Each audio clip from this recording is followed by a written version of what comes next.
I'm Dr. Vikas Gupta, Senior Neurosurgeon at IBS Hospital. And today I will be talking about something which is commonly known as intracerebral hemorrhage, which people know as bleeding in the brain.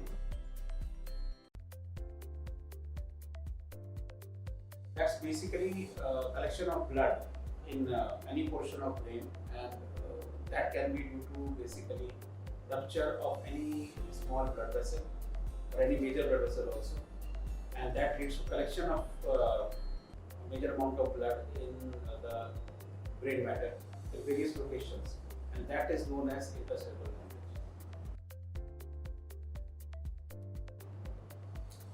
So it is known as stroke. Yes, stroke has got two patterns associated with it. So stroke means basically, cut off the supply of brain or pressure on the brain suddenly due to intrinsic causes.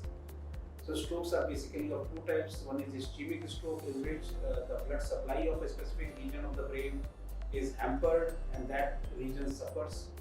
The other is obviously hemorrhagic stroke. That can lead to a hemorrhage or intracerebral hemorrhage, where the blood vessel leaks and causes collection of blood in the brain substance, and that causes pressure on the brain. There are two kinds of stroke, and hemorrhagic stroke is due to intracerebral hemorrhage. Yes, symptoms are more or less the same as ischemic stroke or hemorrhagic stroke. Any person having sudden onset of weakness of any part of the body, difficulty in speaking, deviation of mouth, altered behaviors, sudden onset of headache, all these things need to be dealt with and to be further investigated if in case the patient is showing these signs, and these should be investigated as early as possible. Go to a nearby center always when there is a symptom like this, a stroke guideline. It can be ischemic, it can be hemorrhagic, and as per that the management is required. So what can cause it? That is one question. What is the cause for intracerebral hemorrhage? There are many causes. The most common cause we see in today's times is hypertensive bleed. A patient who is having a long-term hypertension. In those patients, the brain vessels, especially the smaller vessels, they can get brittle and they can leak or bleed if the blood pressure is uncontrolled. Especially people who are on irregular treatment are more prone to it. So that is the basic cause. Apart from that, yes, there are some congenital causes which can cause again the breakage of blood vessels. There is other conditions which favor it. Sometimes pregnancy also leads to condition where you can have intracerebral hemorrhage.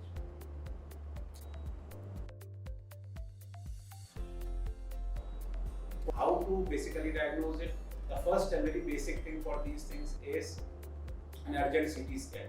A CT scan can immediately tell you that whether it's a bleed or it's a ischemic stroke. We get the picture and it can be managed as per the picture of the CT scan.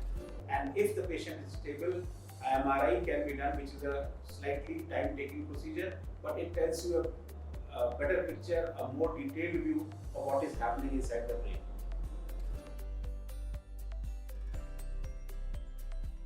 Coming to the treatment for a stroke, if it's a ischemic stroke, if you are within a golden period of 4 to 6 hours, a thrombolysis or reversal of the block of a vessel is indicated.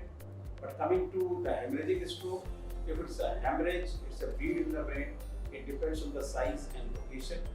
If it's really big and causing altered sensorium or comatose condition of the patient, then it needs to be taken out, it needs to be dealt surgically.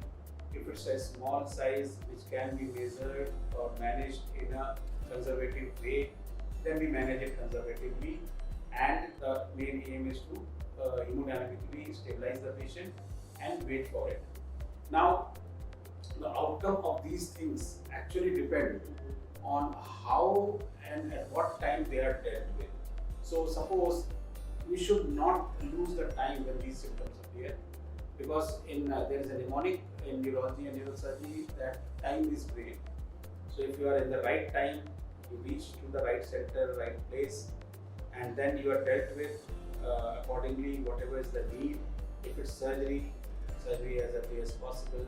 If it's thrombolysis for ischemic stroke, yes. And if it is a conservative, then the systemic management. And the outcome depends very much on the initial management.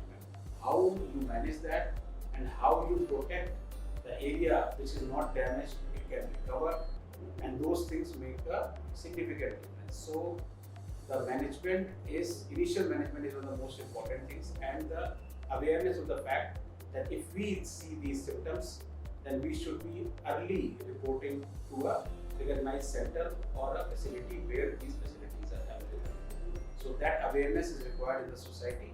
And yes, in today's era, with backup and medical science, everything is manageable and with good results. Thank you.